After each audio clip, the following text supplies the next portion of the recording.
आज है 14 फरवरी 2019 में 3 साल पहले आज ही के दिन जम्मू कश्मीर गवाह बना भारतीय सैनिकों पर हुए one of the deadliest attack का। अटैक में हमारे 40 सीआरपीएफ के जवान वीरगति को प्राप्त हुए। क्या इनका ये बलिदान बेकार चला गया? नहीं, ऐसा बिल्कुल नहीं हुआ। हमारे देश ने पाकिस्तान के इस काली करतूत का मुंह तोड़ जवाब दिया और पाकिस्तानी ज़मीन पर बॉम्बिंग करके कई टेरर कैंप्स को बर्बाद कर दिया और उन्हें ये रिमाइंड किया कि हम शांति चाहते हैं क्योंकि हम बुद्ध और महावीर की भूमि से हैं और हमें उकसाओ मत, नहीं तो हम वंशज श्री राम और श्री कृष्ण के भी हैं। आइए जानते हैं क्या हुआ था उस दिन जब पूरा देश 14 फरवरी को वैलेंटाइन डे मना रहा था। उस दिन भी हमारे जवान सुबह उठे होंगे, शरीर थका देने वाला एक्सरसाइज किया होगा, नाश्ता किया होगा, वर्दी पहनी होगी और चल दिए होंगे अपने ड्यूटी पर। उनके लिए ये दिन भी एक आम दिन के तरह ही था। 78 गाड़ियों का काफिला, 78 व्हीकल्स का कॉन्वॉय 2500 से ज़्यादा सीआरपीएफ के जवानों को लेकर जम्मू से श्रीनगर की तरफ बढ़ रहा था NH-44 पर।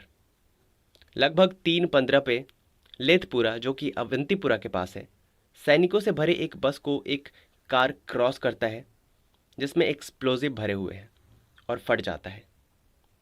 हमारे 76 बटालियन के 40 सीआरपीएफ जवान वीरगति को प्राप्त हो जाते हैं और कई घायल हो जाते हैं।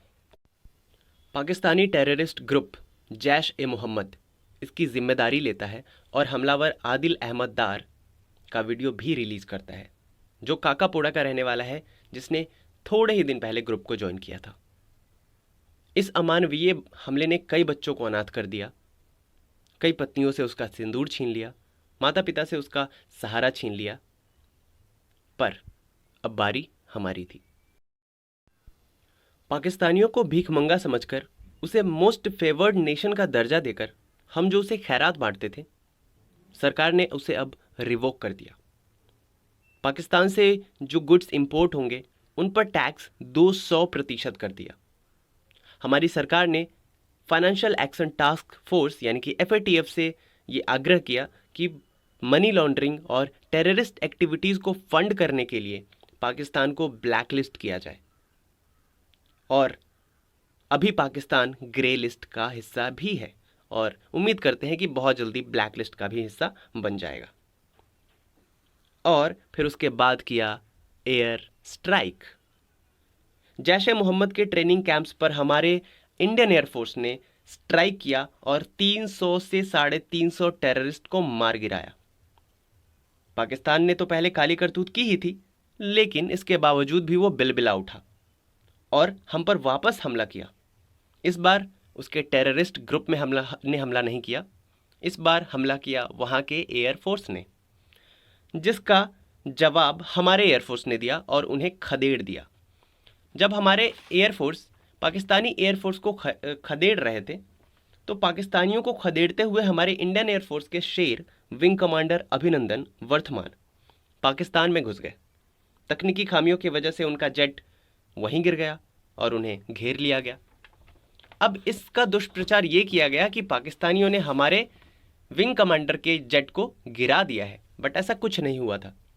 कमांडर ने मस्त वहाँ पे अपना परिचय दिया और जैसे एक दामाद की खातिरदारी की जाती है, उस तरीके से उन्होंने वहाँ पे चाय पी और चाय पी उसके बाद उन्होंने चाय की तारीफ़ कर दी।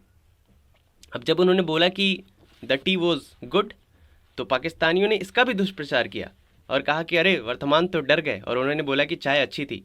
तो भाई बात सुन, हम भारतीय हैं और भारतीयों की ना एक खासियत होती है, हम अच्छे को अच्छा बोलते हैं और भूतिये को भूतिया ही बोलते हैं। गाय अब चाहे इंडिया की हो चाहे पाकिस्तान की हो, गाय तो माता ही होती है और उसका दूध सफ़ेद ही होता है। अब ऐसा तो है नहीं कि तुम्हारे पाकिस्तान के गाय का दूध लाल होगा। तो इसके वजह से चाय अच्छी थी, चाय हर जगह की सेम होती है, तो विंग कमांडर ने चाय की तारीफ़ कर दी। खैर, हमारे अभिनंदन भारत वापस आ गए, लेकिन पाकिस्तानियों को ये संदेश देते हुए आए कि हद में रहो वरना हम घर में भी घुस सकते हैं। पुलवामा की इस तीसरे सालगिरह पे हम उन सभी जवानों को शत शत नमन करते हैं जिन्होंने भारत माता की खातिर बिना कुछ सोचे हुए अपने प्राण न्यौछावर कर दिए।